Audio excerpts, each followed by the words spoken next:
Hey everyone, welcome. My name's Sean, one of the co-founders here at Rocklands and manager of the Wine Club, joined by our head winemaker, Nathan Ziender. Thanks for joining us, and we wanted to change things up a little bit to start the year. So with our spring releases, in lieu of sending you out a letter that some of you maybe don't read, which is understandable, we wanted to make it a little more interactive and engaging and record a little video highlighting what's going on here with our new releases in your quarterly box. So before we get kicking, we wanted to introduce Nathan officially. If you didn't attend the last barrel tasting, Nathan took over recently for Michael McGarry, who's back in North Carolina, starting his own winery, which we're super excited for him, but also excited to have Nathan on the team here. So Nathan, if you want to give us a few words about yourself and we can jump into the wines. Absolutely. I'm Nathan Zender. I'm a Maryland native. I was born in Tacoma Park. So happy to come work here at my favorite Maryland winery. I've known these guys for almost a decade now, and I think it's going to be a very beautiful and fruitful relationship. Awesome.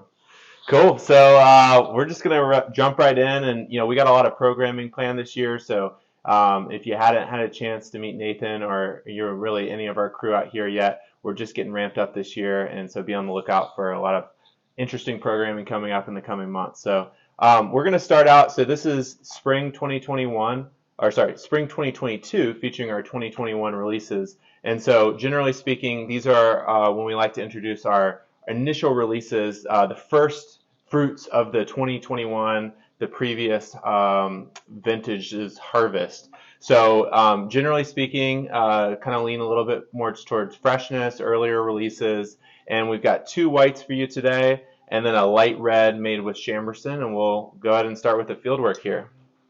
And you might notice we've got a little bit of a branding change with our labels.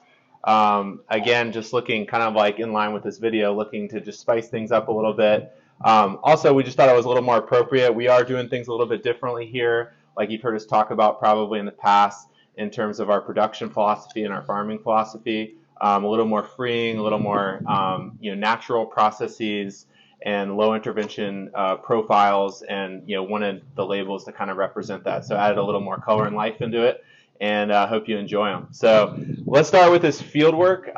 This is again, with all these, the 2021 field work is our, we call it our Sauvignon Blanc wine. So, an aromatic white variety. The past couple years, we've been blending in a little bit of Chardonnay.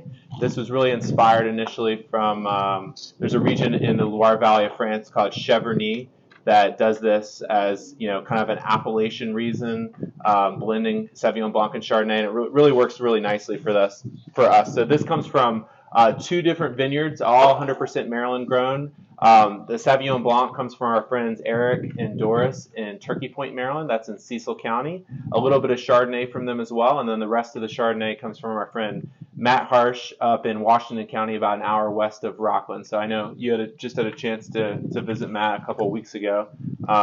Yeah, what are your thoughts on this wine? Yeah, so the previous vintage from the notes was a sort of 50-50 split between the Sauvignon Blanc and the Chardonnay. This year went up to 71% or so of Sauvignon Blanc. I think it's beautifully sort of in tune. You get that sort of grassy, sort of more sort of tropical kind of gooseberry sort of flavors from the Sauvignon Blanc. But then the Chardonnay reins it in a little bit with the sort of classic apple and everything. So Yeah, totally. it's supremely drinkable, I'd say. Absolutely, yeah. It just clocks in just under 12% alcohol, 11.9%. This wine's made 100% in stainless steel. And like with all of our wines, spontaneous fermentation. So without taking too deep of a dive, that's in lieu of adding commercial lab yeast. So we're using the yeasts that are naturally in the air, in the winery, in the vineyards, on the grapes. And that is what is kickstarting, not just kickstarting, but also finishing all these fermentations. And it really does, just give more purity to the wine and just more of a kind of a realness from, a sense of place of where it's coming from. So we're super excited about that. And moving on. Springhouse. We're actually looking at the Springhouse right now. We're here in our corn crib at Rocklands. So the Springhouse is a little historic building, feeds one of the springs that runs down to the ponds that you'll see when you come into the property. And so we named a wine after that a couple years ago. This is actually back for the first time since 2019. We had missed the vintage, had a horrible 2020 crop due to a Mother's Day frost. Knocking on wood that doesn't happen again this year. But Springhouse is back 2021. The vineyards did bear fruit.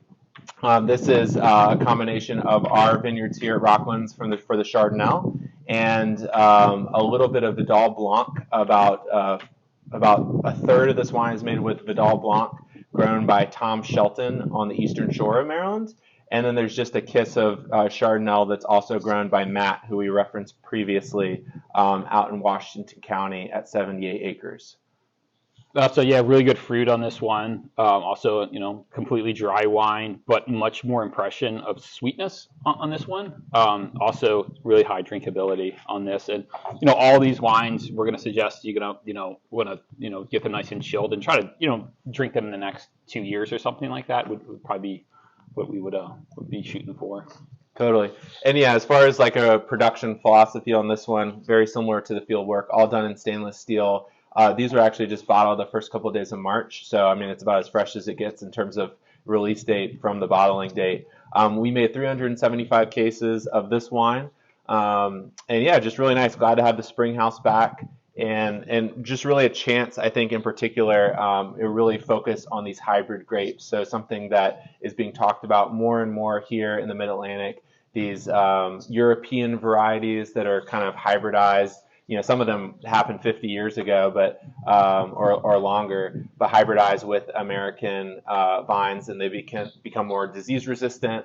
And we really like Chardonnay in particular here in the Mid-Atlantic, and we have a good amount dedicated here in our state acreage. So yeah, Springhouse is just a really good chance to highlight these hybrids, which we can grow more sustainably, and just trying to bring awareness to that side of the wine world. So cool. Right on. And then a particular favorite of mine, I'm going to move on to the Farmhouse. Let's do it. I feel like this is a little bit of a polarizing wine. I know some people this is their favorite wine at Rocklands, and we know some people that just like it just doesn't click. Yep, absolutely. It's like, and so I'm with you. It's one of my favorites too. It's super playful, kind of almost like gaudy kind of wine, sort of Franco-American take on a sort of a very fresh nouveau style of winemaking. But you want to dig into it a little bit? Yeah, so I mean, kind of like with the Springhouse, similarly named, kind of seen as our house red. This is also a hybrid-based wine. This Farmhouse is made with 100% Chambourcin. We've been making this wine for many years, but it was just a couple years ago that after kind of approaching the processing of the Chambourcin in terms of how we were fermenting it, how we were dealing with the skin macerations and that sort of thing in the winery, we really settled on this process of carbonic maceration. So kind of the short level description of that is, imagine whole clusters of grapes coming off of the vineyards and then going right into the tank. So rather than pulling off the berries or crushing it, you're just throwing whole clusters right into a big steel tank. The fermentation then starts.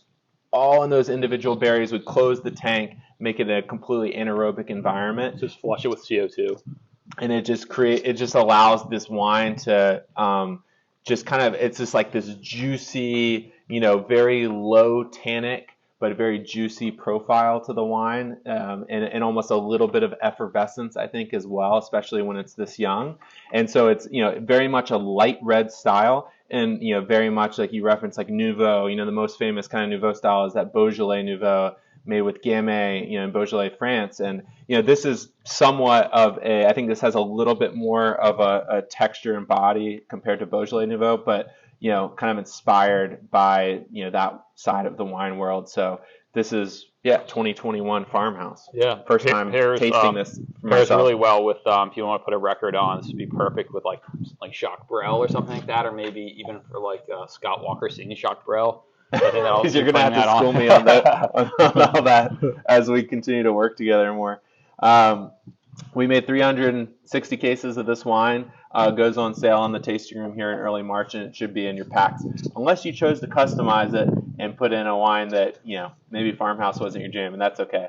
But this is kind of an overview of our 2021s. We got a couple more new releases coming for you in the next couple months or two, so stay tuned. Thanks for joining. Thank you.